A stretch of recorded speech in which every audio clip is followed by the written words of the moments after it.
Hey, welcome, all my right thinkers. Thanks for tuning in to check out your boy, P Funk. Thinking right out here in the lab where I do what I do for you. Oh, I got something nice for you today. Alright, let's get this party started. Oh, we back in the book. It's gonna be good. Nice lesson. See the hat? It's time to teach. Let's go. Rightism. 25 rules to live by. Storyteller. Story with a message. There's a message in the story for life. I give life lessons. You tune into receiving them. I appreciate you. We got a good thing going. Let's do what we do. Right thinking mission, and I'm on it, is to enlighten, inspire, educate, and motivate you, the individual, to a higher spiritual level of enlightenment. Right thinking is way of life through mental and spiritual discipline. Practice daily will help and guide you to obtain your goal of reaching spiritual enlightenment, aka know thyself. My mission is that all right thinkers know thyself. If you're a right thinker, your goal is to know thyself. See where we're going with this? Let's get that together. So I ask the question, do you know you? You will when I'm through. It's rhetorical, but if you don't have an answer for yourself, tune in. I can help you with that. That's what I do for you. A person who knows not and knows not that they know not is foolish. Disregard them. A person who knows not and knows that they know not is simple. You can teach them. That's why I do what I do for you. I appreciate you too. Stay tuned. I got more for you. A person who knows not and believe and think that they know is dangerous. Avoid them. I do. A person who knows and knows not that they know is spiritually asleep. I can awaken them. I'm the spiritual alarm clock here to wake you up with knowledge of self. That's what I do for you. A person who knows and knows that they know is wise. Follow them. All these persons reside in you. Right thinkers know thyself. And to my yacht, be true. Let's talk about, you ever heard Atum? Okay, Atum. Okay, we're going to talk about Atum, the mysteries of Anu. Now, Anu means the first place, the first time, the first. You see right here? That's a hieroglyphic, okay? But we all know what that look like, or do we? Okay. If you don't know what this hieroglyphic is, you might be a little young, okay? Because we all should know it's the penis, it's the phallus, they call it, okay? That's what we're gonna talk about. Yeah, we can have a lesson about the phallus. No, it's a creation story. In the words of the Osley brothers, a lot of young people might not know this. They had a record, "Love the one you with." The eagle flies with the dove. Okay, if you can't be with the one you love the one you're with. Now, some people took that to the extreme because you got two men, you got two women, and that philosophy don't hold up on that deal. So, moving on. But just a quick lesson. So, let me get to the lesson. All right, right there. Let's talk about Atum or Tim. He got a few names they call him. But let's start with the concept. The sun and the moon were incorporated into our ancient Egyptian worship from the most ancient of times, meaning the beginning. The moon was symbolically associated with Asar, Aset, and Tahuti, while the sun was symbolically associated with Ra, let there be Ra, Ptah, and even Amun, aka the hidden one. According to ancient creation story, again, when AI talk to you, he's going to say according to. That means somebody said it. Somebody put it down. I'm using that to teach the lesson course according to, I don't know, I'm reading what it says, okay? I'm giving you information that I gathered, that I studied and took care of, but I'm giving it to you, and it's OB according to the ancient creation story. Everybody has one. I gave you that lesson already. Watch this. The supreme being, again, God. We didn't have the word God. They didn't use God. Supreme, meaning the best, the number one. That's what they called him. Then the bird shell, the supreme being, a tomb. And what happened? The supreme being took the form of the sun. Okay? Again, himself. So the sun can't be God. Metaphorically, philosophically, no way. But watch this. Why? Because he took the form out of the noon. The sun became, God became the sun, what? For the purpose of being there to do what he needed to do. That's the first thing he needed. What? Light. Let there be. Again, Moving on. And God, and he arose out of the primeval ocean. So obviously it wasn't no light when he arose. And again, according to one version, we got three. We got about 5 versions of the creation story out of Egypt. But according to one version, Ra arose in his boat. I showed you that noon pushing him out. That's the Assyrian concept, where Ra is king, and he rose out of the form, in the form of a primeval hill.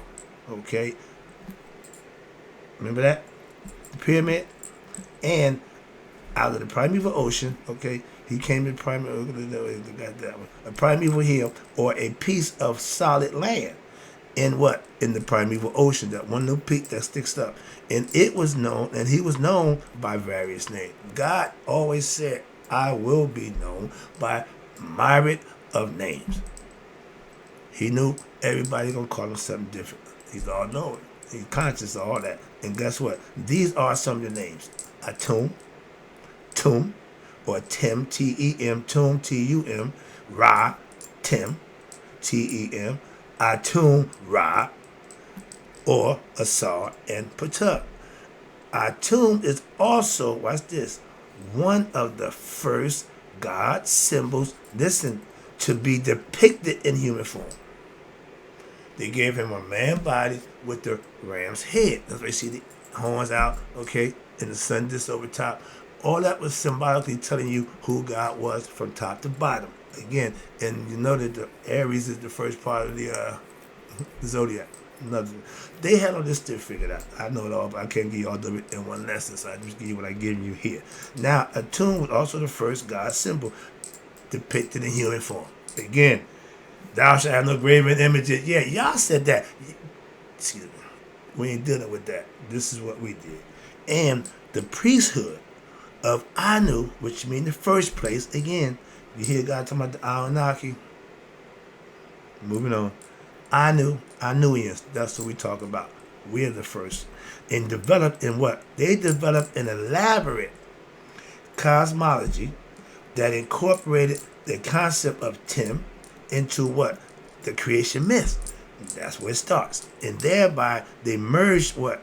Human existence with the divine. They figured out how to bring God into man, from spirit to matter. They call it the fall of man. All that, they call it a whole bunch of stuff. Okay, but it's good to when you get your understanding of it. So what they call it don't really mean much to you. Why? If you know, if the crowd is going the wrong way, and you know that's the wrong way, you gonna follow the crowd? I'm just asking. And when I ask those questions, I'm trying to give you a scenario, a situation that's easy to understand. All you gotta do is use common sense. If the crowd is going the wrong way, they may not know they're going the wrong way. But if you know it's the wrong way, are you still gonna go with them, or you gonna go the way you know? I'm going that way.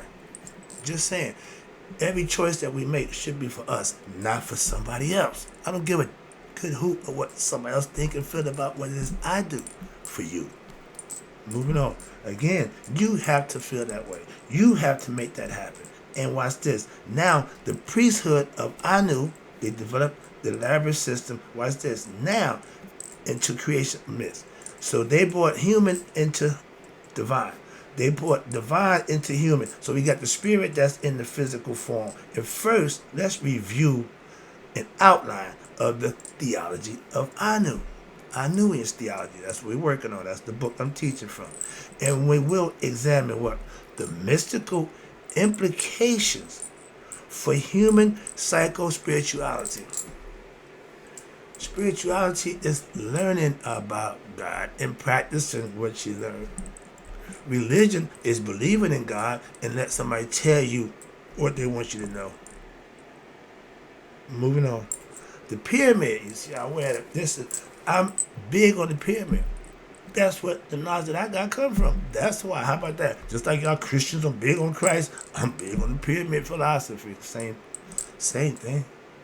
That's why I don't knock what you do. I just knock how you do it. If you a good Christian, I love and respect you.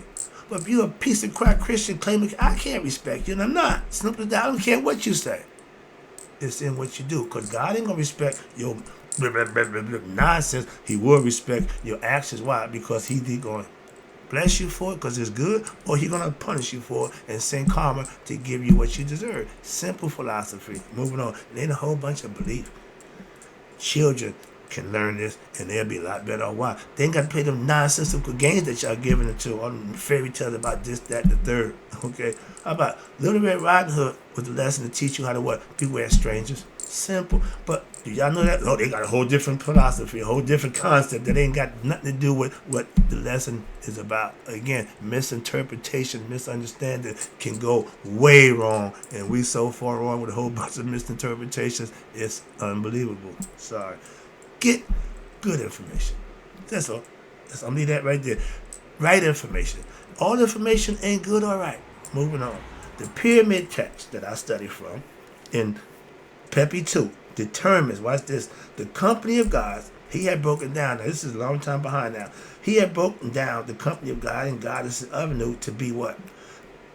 Tim, Shu, Tefnut, Geb, Nut, Asar, Aset, Set, and Nephthah from the pyramid text. And he called Tim ain't Ra, Tim is Tim. Atum. Watch this. Now this is what he says.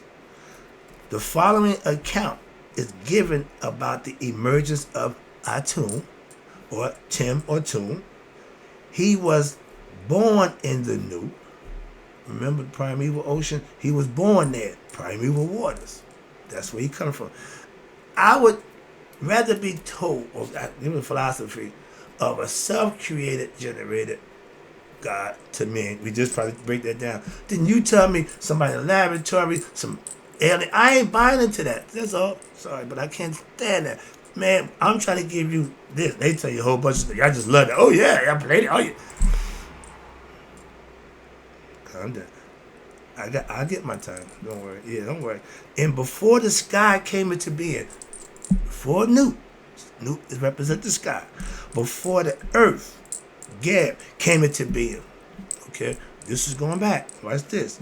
Before the two supports came into being. Well, who the two supports? The double lions, or before the quarrel took place. We breaking it down. Watch to take it to real simplified. Before that fear, which arose on account of the what? Eye of Haru existed. Before all the stories that's told, we're going before all of them. Watch this. Shu and Tefnut.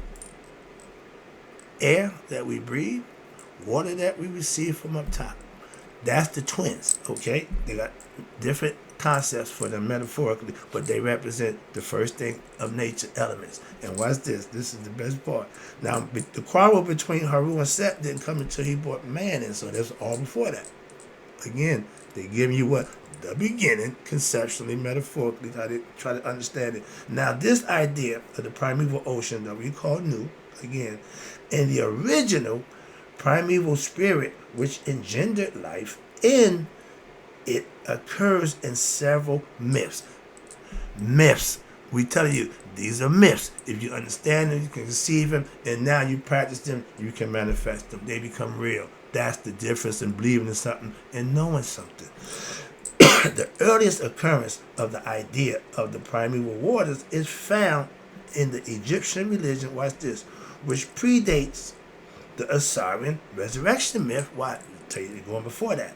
This pre-dynastic, you ready for this? Now,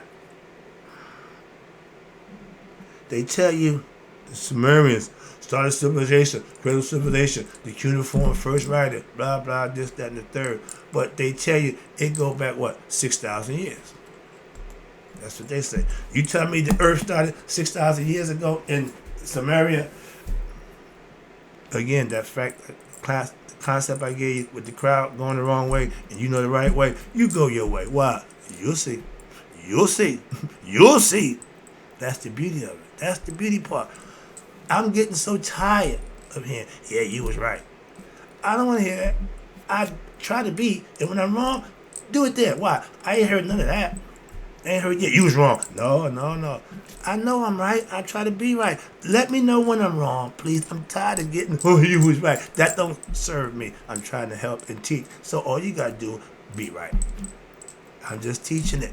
I'm living it. I'm professing it. You can do the same thing once you learn it. That's the difference. And we go back, our pre-dynastic period, go back, you ready? 10,000 BCE to 55 BCE. And if the Sumerians was first, how they going to use our goddess Isis in their experiment and all this stuff they talking about? So I pay attention. Oh, I do my homework. Okay, moving on. I know my opposition.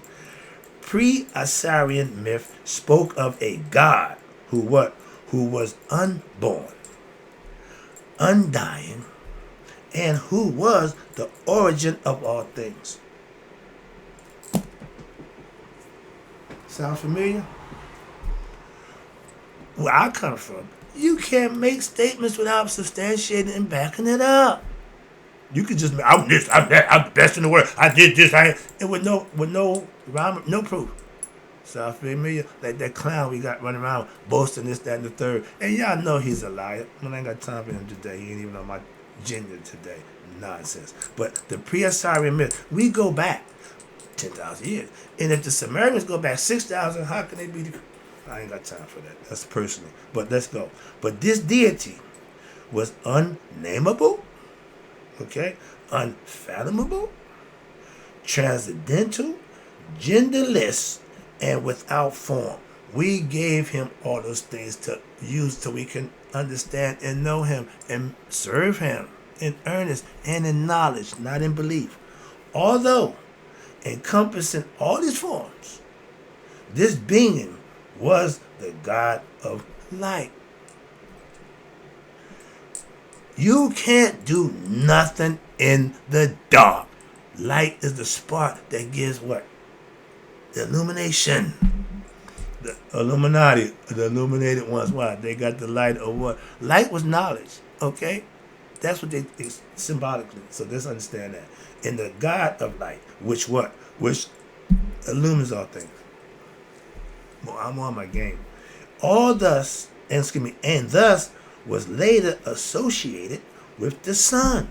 Again, let that be. That was the first thing that came out of the noon. Okay? Why? I need to take care of business. Then he put order. I got the whole story. Another story. And the reason why I hang out that an area, when I was a Mason, I was the instructor. I hung out on the first level. Everybody said, man, why are you hanging out with the apprentices? They need the foundation. They need to know what's going on in the order that they about to get information about. And if they don't get it here, they won't. Y'all ain't got it. That's the problem. They don't want to hang out down here with nobody. They forget half the stuff they learned. It's like going to school and forgetting you in college, but you forgot what you learned in grammar school or middle school. What the hell sense to learn if you're going to forget it? That's what Tahuti represents. He's your mind, he's your memory, and he's focused. He's always there. Hello? They had all this figured out. Moving on. I keep saying that.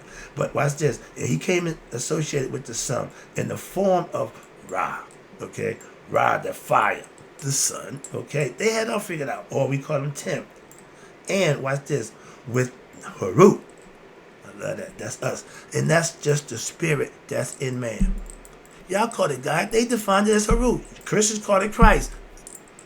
Again, emanations of God. Coming from God. His son, God, whatever you call it, how you want to, but it's symbolic and metaphorical. But if you can understand it, you can manifest it and live for your Father. And what? Get blessed from him for what? Don't we reward our children for doing good work? God do the same thing. We his children, conceptually. Again, I don't like to hear a bunch of jibber jabber and y'all ain't putting nothing behind it. No understanding. Misunderstood. You just talk like the side of your face because you sound good. I get annoyed with that. Sorry. But Harut is me and you. That's us. People. And watch this. Who represent that which is what? You see me pointing up there. Up there. He's signified by the falcon. Any predatory bird. Why? Because they fly high. And the falcon being the fastest and the one that fly the highest, that's what the spirit is recognized as up there. Conceptually. In essence, the divine spirit always dwells. This form of Haru is what? Is the ancient one which predates the form of Haru from Asar and Aset, the Haru, the son of Osiris and Isis. This goes before it. The spirit has always been Haru. We just put it in a form where we can understand it, again, symbolically use it and manifest from it. I'm Haru. Some Christians want to be Christ. I ain't got a problem with that. Hindus want to be a Krishna. Okay, whatever Muslim want to be like, whatever symbolic you need to get you to be your best self, don't make a difference to me. Every culture got a way. Simple as that. That's what I'm trying to show you. So you know, one way. I got to God on this side. My pastor got to God on that side. But we both met at the point. This is him, this is me. As you rise up, it's going to end to the point. Y'all all get to the point. That's the whole part of the pyramid. It's a whole bunch of people at the bottom, but as you ascend in consciousness, in deeds, in righteousness, in your daily life, you will be ascending to what? Getting closer to who? God, where is he? Here. You got to become conscious of that, and you can live it out and manifest it for yourself, and for that, you will be rewarded. You think people just doing good stuff because they're just good people? Nope. They have an agenda. I do. Why? I know if I do good, I will be rewarded. Ain't that what we teach our kids? To do good work to be rewarded? Don't we punish them? Oh, you can't even whip your kids today, but the idea of punishment was what? A deterrent. Don't do that. Fire don't want to be touched. So what do we do when you touch it? Burn the hell out of you. So what? They don't want you touching it.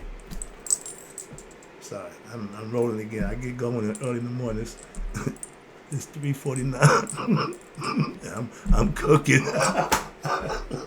That's what I do, excuse me. It's a habit. Moving on. But the spirit that's in us has always been Haru.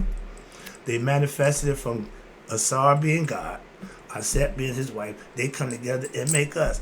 It's the concept that make all humans aspirants to what? Be their best selves, because that's what Haru is.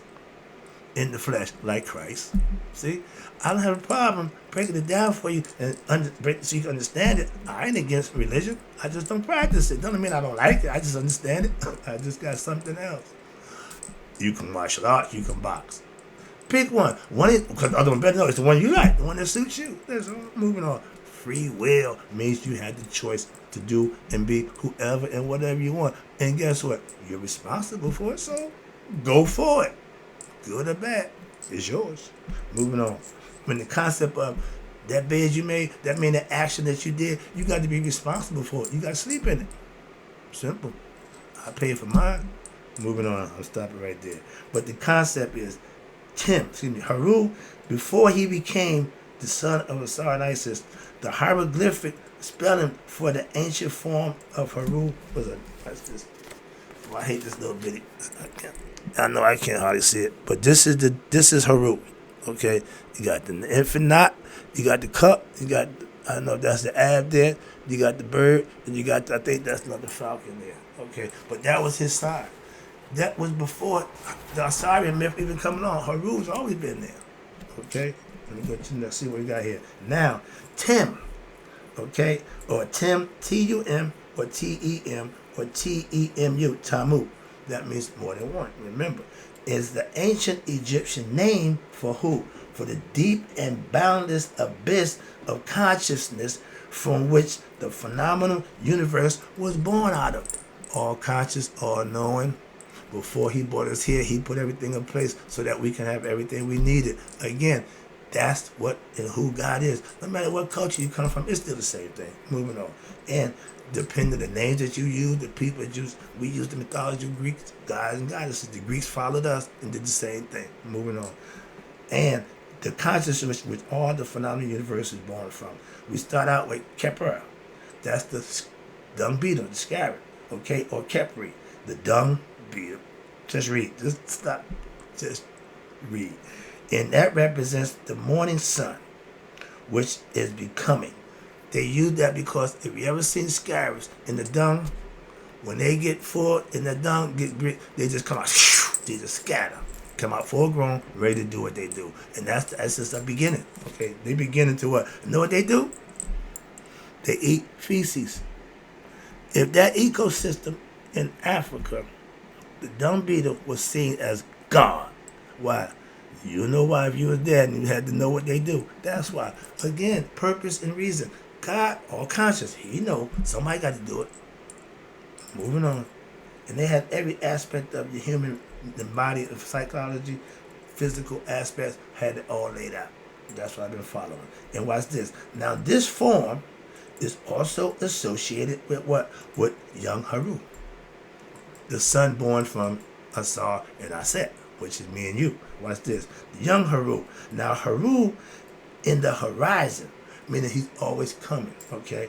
Also known as what? Ready for this? The first monument built was in honor of Haru, the Sphinx, okay? The Sphinx is called Haru. And the Sphinx, they called it Ra, and with the circle and the dot, it represents what? The daytime sun. And as Masada tell you, you put the compass down, you plant yourself, and you circumscribe and keep yourself in due bounds. A 360-degree circle, meaning you're never out of bounds if you center yourself. That's what God represents throughout the world. We emulating that in physical form. How about that? So, which sustains creation. The sun, if that sun don't do what it do, life don't exist here. So they thought it was God conceptually, but they knew God put it there. Again, it ain't God, it's just sunlight. And what it does is nurture and give light. Yeah, that's the God concept of the sun. The only begotten. Ain't but one. Oh, there's 2 or 3 sons. No, it ain't. Don't go for the book. Don't go for the hype. Moving on. All right. Now, Tim comes from the root Tim, T-E-M, and it means to what? To complete. That's why Ra, beginning, Tim, the end. Alpha, Omega. Tim is the sun going down. The day is over. Life is over. I'm done. The beautiful West, they call it. They call them Westerners. Those who got enlightened went to the West. Those who didn't, don't go. They stay here. Why? Until they get knowledge of self to be respected enough to go to the West. Knowing themselves, ain't nobody in the West unconscious or ignorant. That's why heaven is reserved for those people. Why? We ain't having that up there. Simple as that, conceptually. You don't want that person come to the party and wild out and act like a nigga. We don't have none of that up there. All right, conceptually, where we at?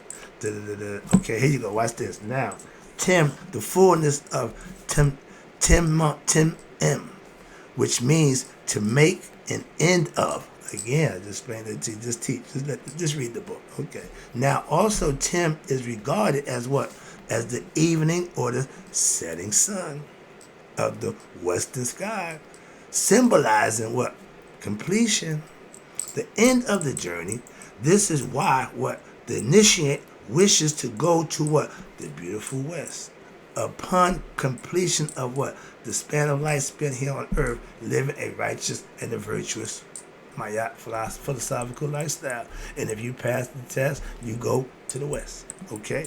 But the beautiful West is what? Who's in the West? That's the humble abode of Asar. Again, you pass, you go sit on his lap, and because your heart and your spirit is light, y'all become one again. All the spirits got to go back home. Asar just sit there and let everybody come on back. Come on back. Those who make it, come on back. Those who don't, we ain't worried about why. They will. If they get here, it's going to be something done down there. We ain't got to worry about it when they get here. That's the that little tidbit right there that separates what? Right from wrong. We know all that's right. We know the wrong ones. The wrong ones don't make it. Simple. We don't have that problem. When you're around good people, honest people, and they tell you in the Bible, when they get together, the devil's in the mix. He's always in the mix, okay? But when you got all good people, the devil ain't in the mix. Somebody bring the devil in. He can't come in by himself. Moving on, conception. And watch this. Now, Asar, where we at? Okay, the West, right here. Atum was analogous in nature to what? The Babylonians. Now, who was first? Us or the Babylonians? The Babylonians got it, they call it Tiamat. The Chaldeans got Thamat. The Hebrews, they got Tahorn. You know her? And the Greeks got Thymus. That's the time lady. Everybody got a concept of what we started. And if everybody's concept is like ours, did we start or did we follow? Moving on. Oh, I see the clock. Oh, I got to cut this lesson short. Okay, I got to wrap it up right now. I'll be right back with the next lesson. So, right thinkers, at the end of this lesson, right now, all you right thinkers live to be 100, me 100 minus a day. So I never know that. My right thinkers have passed away. I'll be right back with part 2. I'm liking this. I hope you do too. Be right back.